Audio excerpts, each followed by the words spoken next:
What if the ones closest to us, the ones we've trusted our whole lives, were someone else entirely? What if they weren't even human? Skrulls.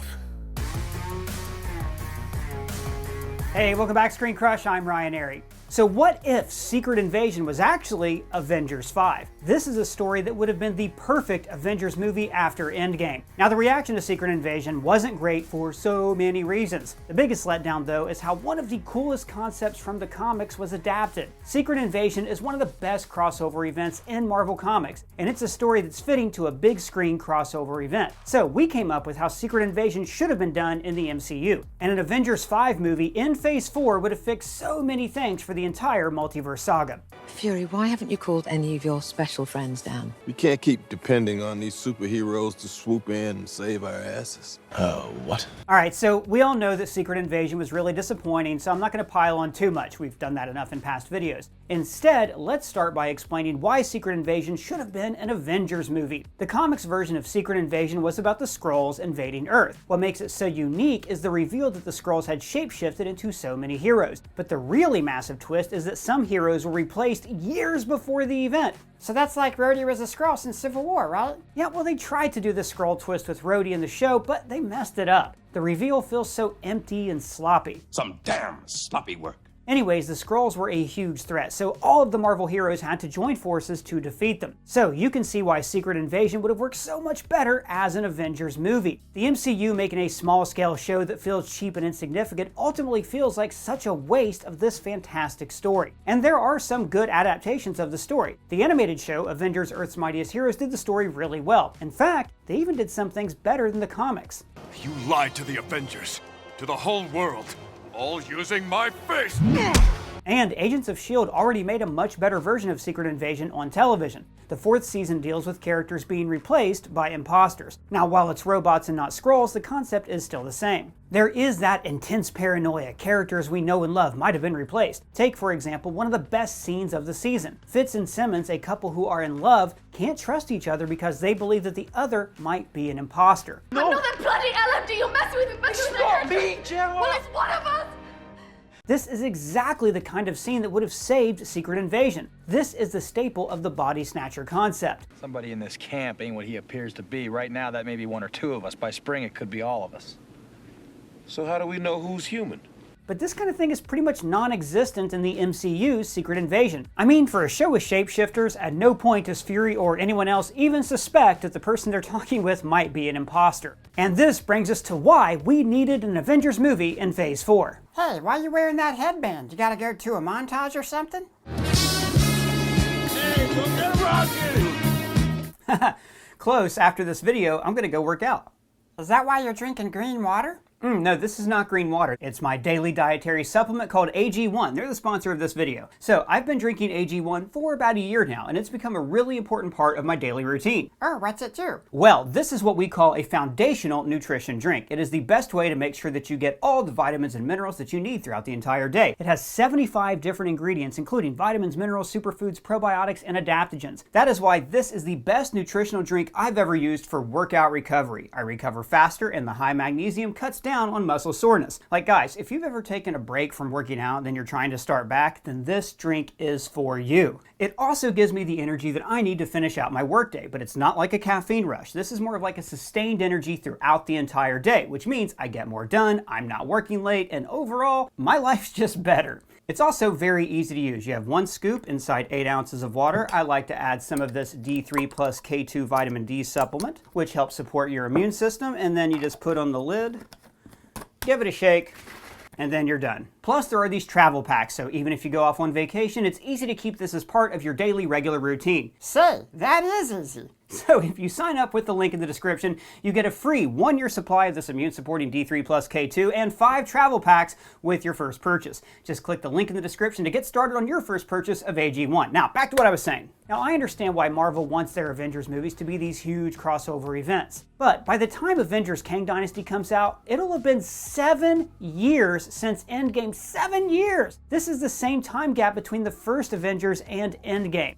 It's been 84 years. And it's more than just the long wait. There's a bigger problem. We don't know who the new Avengers even are. Is there even a team, or is it just an army of heroes now? What is the dynamic between these heroes? Who's the Tony of the saga? Who's the Steve? Can these heroes coexist as a team in a world that has lost half the original Avengers? We didn't even ever see Sam Wilson's Captain America, Captain Marvel, Shuri's Black Panther, and Spider-Man interacting. Fighting on the same battlefield does not count. We need at least 1 or 2 Avengers movies before Kang Dynasty and Secret Wars. Because the way Marvel is doing it now, the new Avengers will assemble for the first time in a huge crossover event with dozens of other heroes, and probably a bunch of nostalgia characters from the multiverse. Oh!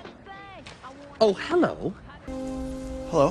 What are you guys doing here? The whole world's going to hell, you just going to sit there? This eliminates the concept of a team of heroes. It's another Portal scene, but this time like with the multiverse. The Avengers are so much more than just team-up movies. They define the themes and the stories for each saga. They are integral for the overall story of each phase. These are the heroes that the entire saga is revolving around. The current saga feels so disjointed. The stories and heroes feel disconnected. There are no major events that tie everything together. So yeah, it's like the DCEU.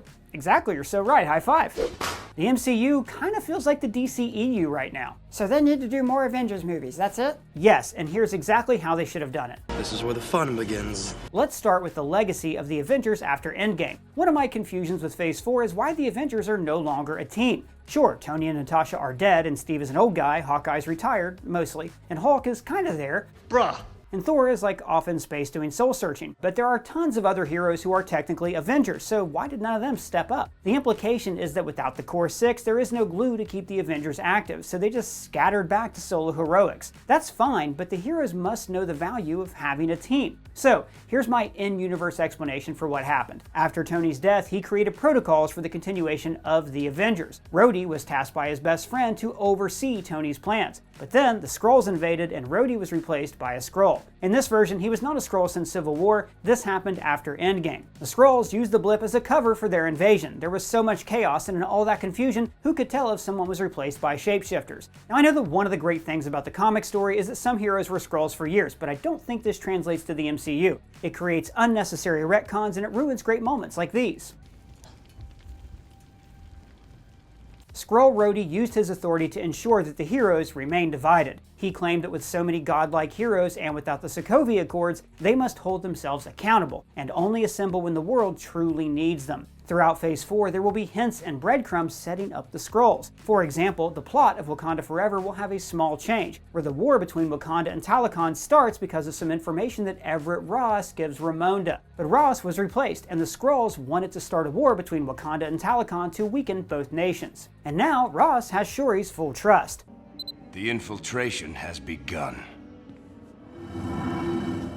The final show before Secret Invasion will be the Nick Fury show. I would call it Fury, Agent of S.H.I.E.L.D., or simply Fury. It will serve as a direct prelude to the Skrulls' invasion. The show will be a buddy cop spy thriller with Fury and Talos going after a rogue S.H.I.E.L.D. agent. This is someone from Fury's past, an agent that Fury mentored personally. But the twist is that the agent is a Skrull. So here's the backstory for Secret Invasion, which the show will slowly reveal. After the events of Captain Marvel, Carol helped the Skrulls search for a new homeworld, but there were no safe worlds for the shape-shifting aliens. Carol couldn't play chaperone for years, so she and Fury went with the less desirable solution, integrating the Skrulls into other alien civilizations on several different planets. And here, the story tackles the complicated issue of immigrants and displaced people. The show kind of touched on it, but then they sort of made the refugees into evil terrorists. Not great, Bob. So in our version, Fury used the Skrulls who lived on Earth as his spies. However, Talos objected to Fury using the Skrulls too much because he wanted his people to have a new start on Earth. He didn't want his people to be defined by their ability to shapeshift. Fury's sin is that after what happened with Hydra and Winter Soldier, he took drastic measures to protect the world, and one of them was using some Skrulls as spies and assassins. One of these spies was Gravik, the rogue agent, and then the snap happened and Fury and Talos were dusted for 5 years. During that time, Gravik and other radical Skrulls took that opportunity to infiltrate humanity. But they don't want Earth, they want its resources. Not the conventional kind. They want the superpowers of the heroes. They want the tech from Wakanda. They want to create super Skrulls and then take their vengeance against the Kree Empire. Because they believe that only once the Kree are decimated, the Skrulls will finally be free. Free to take over the Kree's empire and have many, many safe worlds. I have brought peace, freedom, justice, and security to my new empire. Now Fury senses a plot by the Skrulls to take over. I sense a plot to destroy the Jedi.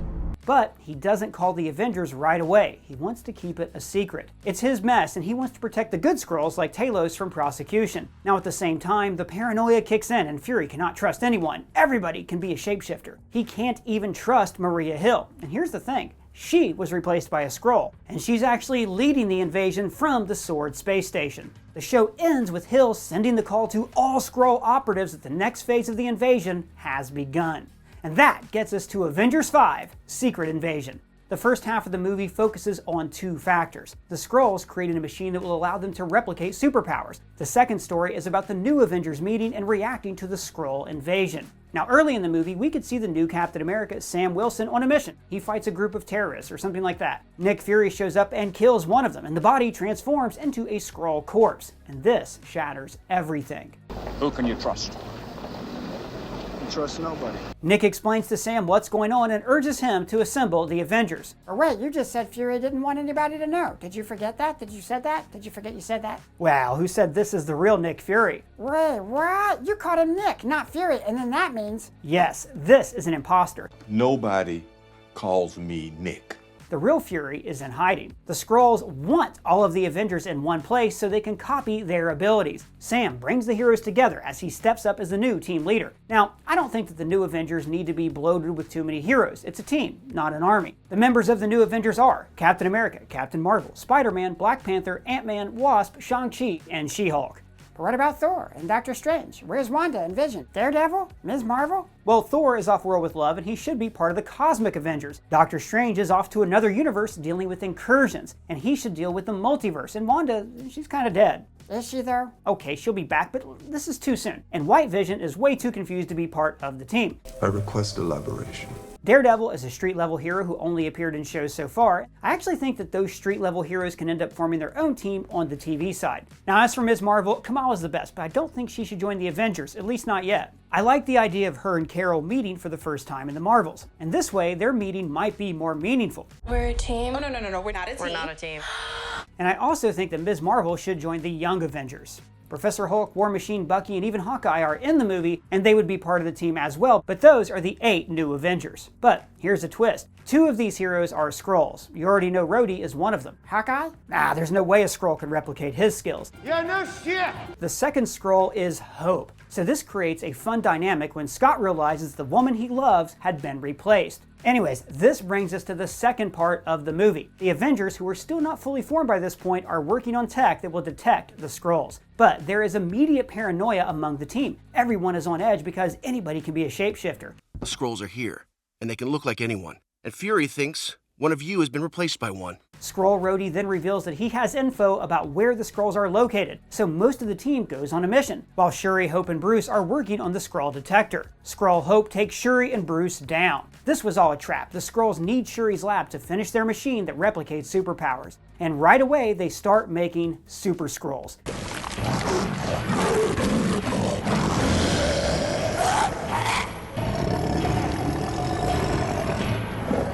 Skrull Rhodey leads the heroes to an ambush. There's a battle, but it's unlike anything we've seen in the MCU. The Skrulls use their shapeshifting to mess with the heroes. It's more of a horror scene than a fight. The Avengers fight doppelgangers of their friends, of people they know and love. They even fight copies of themselves. It is chaos. Nobody knows who's real and who's the imposter. That man's an imposter.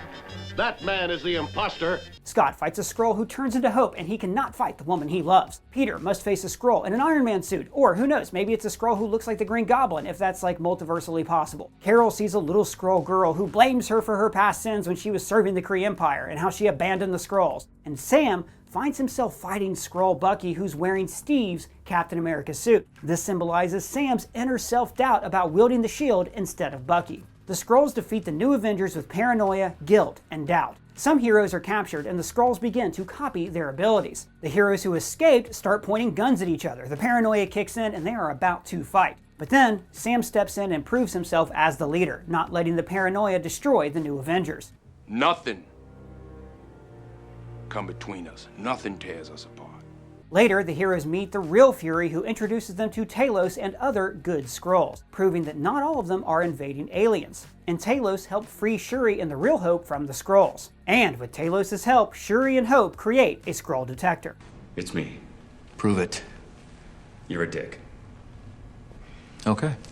So Shuri and Hope are the new science bros? Well, more like science sisters. This leads to the final battle where the new Avengers assemble to defeat the Super Skrulls. These are the new Avengers for Phase 4. In the end, the heroes defeat the Super Skrulls and free the captured heroes. Many Skrull imposters are revealed, but not all of them. The new Avengers are established, and now there is a team in the multiverse saga. The Skrull situation won't just fade away, since there are many Skrulls who still need a safe world to call home. And the Avengers won't repeat Fury's mistakes by forgetting about them. And there are still some bad Skrulls out there who now have superpowers. By the Avengers helping the Skrulls, nefarious forces will use the situation to turn the public on the heroes. Thunderbolt Ross will assemble the Thunderbolts to serve as government-approved heroes. So, Phase 5 will adapt the story of Dark Reign from the comics, and we already made a few videos about how that could happen. All of it will lead to a clash between the Avengers and the Thunderbolts, or the Dark Avengers. And this is something we've never seen in the MCU, a team of heroes fighting a team of villains. And after that, Phase 6 will go all in with the multiverse crisis, and it ends with Avengers Kang Dynasty and Secret Wars. The major difference is that this time there will be an established Avengers team that assembled in Phase 4. So, by the culmination of Phase 6, it will actually feel like the characters had a full story over the course of the entire saga.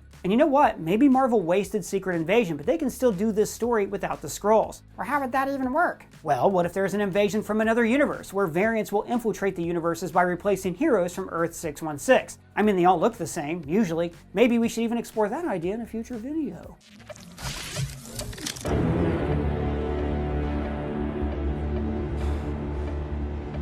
I'm Miles Morales.